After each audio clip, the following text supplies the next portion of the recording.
Hey everyone, Alex here. As you can see, I've been transformed into a duck. After much consideration, I've decided to rebrand as Alex and Quackers.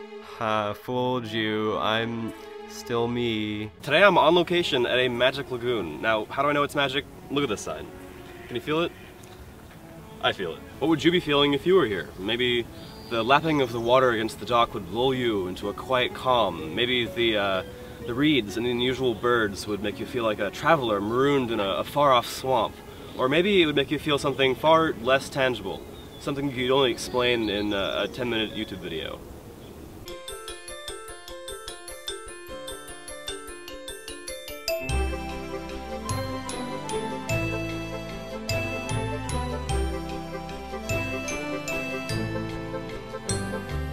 This thing is 2 minutes from my house, maybe 3, but it's completely different from anything in the area. You walk a quarter mile and everything changes.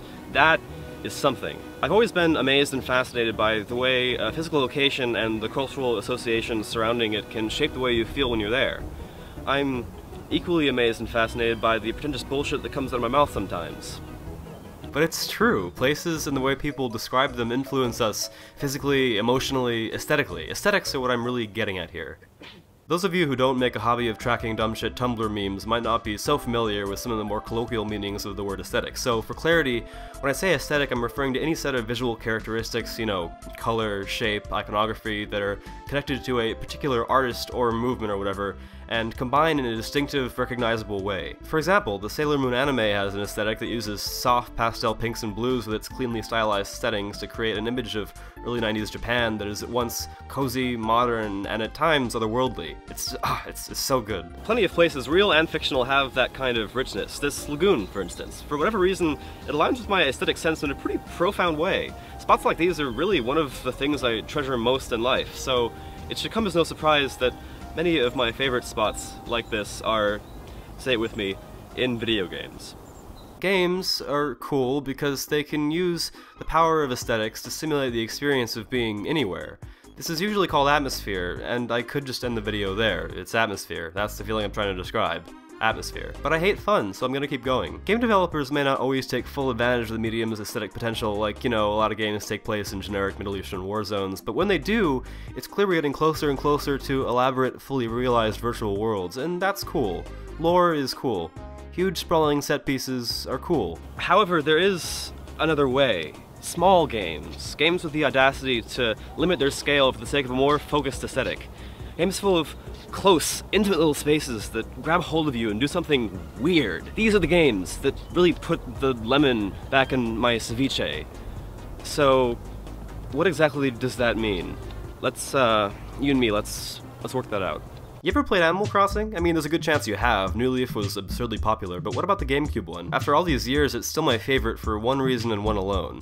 Its incredible sense of place. The aesthetics play a major part in that, but let's start with the gameplay. The space you can explore is super limited. Unless you're one of those nerds who bought a Game Boy Advance link cable, you're completely confined to your animal village. Remember, there is no simultaneous multiplayer as of yet, and there's no city or anything, so this grassy 6x5 grid with all the lily pads and the improbably diverse geography, it's all you've got. So you best be getting used to doing business with tanukis. Oh, what a musical sentence. So you best be getting used to doing business with tanukis. And the restriction doesn't stop there. In fact, it laughs in your tiny human face and extends upward into a third dimension. See, in the game you can't change the overhead camera, meaning you never see the sky. Not once. In a game that hinges upon its use of the GameCube's internal clock to emulate time-based and seasonal changes, which it does very well, mind you, you never see the sky. So not only does this make you, the player, feel more encapsulated in the world, it forces the game to get tricky. Grass and trees evoke time of day by reflecting light. Fireworks show up in lakes during festivals. And every single hour of the day is accompanied by music that distills time's purest essence. That's all thanks to Kazumi Totaka, who, apart from being notorious for his self-titled song, has composed some of my very favorite Nintendo soundtracks, and also some of my not very favorites.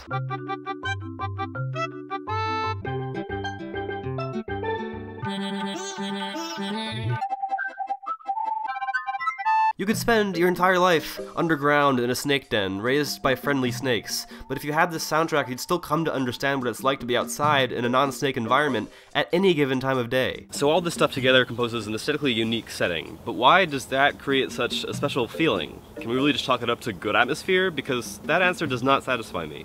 Something about Animal Crossing, maybe its combination of cultural influences, maybe the weird little details and design elements the devs left in, creates this dichotomy between familiarity and unfamiliarity. The art direction evokes half-forgotten memories of suburbs that never existed. I could swear I've seen that color green in a dream, and I can't for the life of me decide if this town feels cozy or claustrophobic. It's like I'm always this close to understanding why I'm so attracted to this game's world, but I never reach anything. Deja vu grew legs and it's chasing me through a GameStop the size of Chicago. It's a maddening, fascinating feeling. So most of the time when I gush this level of nonsense about something, it's something to do with nostalgia, but here it's different. It's much, much more pervasive. That's not atmosphere. What do you call that? What is it? Well, recently I've been playing a game that's been helping me think that through. It's called Montmartre Gardens. It's actually made by Lilith, or Lilith Zone, or Cicada Marionette. I would be much cooler if I had this many names. Lilith developed Crypt Worlds. I made a video on Crypt Worlds a while back. Unfortunately, I was so busy making dumb jokes that I didn't have time to talk about how interesting the game is. I'm gonna pee in it. Lots changed since then. Anyway, in Montmartre Gardens, you explore some surreal spaces and kind of jump around and look at nice low-res textures. You start in a city-esque space, but then you go through a lobby with an adorable slug and end up on the beach in a chain of islands. The word oniric in the title refers explicitly to dreams, and it looks like, from the few interviews I could find, that Lilith actually draws very heavily upon childhood dreams and memories for inspiration. And this is where things really started making sense for me. It got me thinking about how our early experiences inform our preferences later in life. When you're young, very young, you form imperfect impressions of places you see or visit or hear about, and these impressions, they take on lives of their own and eventually become more engrossing than the places themselves. At least mine did. For example, let's say you're like me and you were a toddler in the late 90s, and your entire exposure to the concept of, just to pick a random example, let's say the beach, has been through technology, because, well, you're 3, you can't rightly drive to the beach. Hopefully.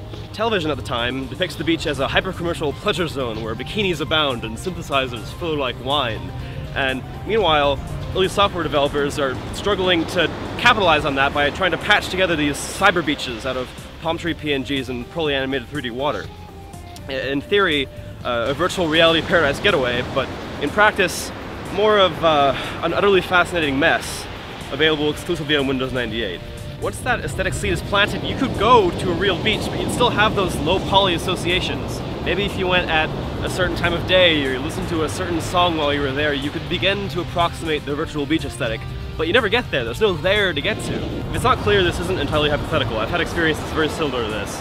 And if you'll excuse my French, they're fucking fascinating. Cultural context and its influence on fond memories, the internet and its effect on our legacy of material culture, all of it. This is why we've been seeing microcultures like C-Punk and Vaporwave. We want to get back to that virtual beach.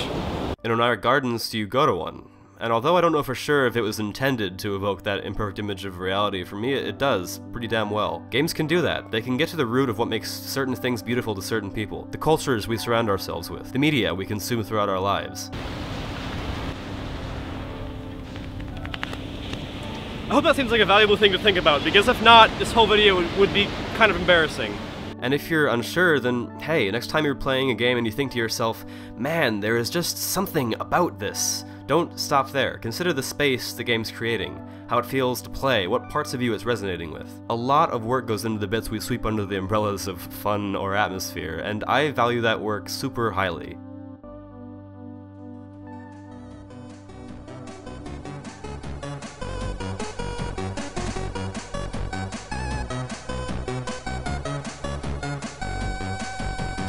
Lilith draws heavily upon dreams and childhood memories. Shit. I'm sorry, I should have told you. Okay, you got it.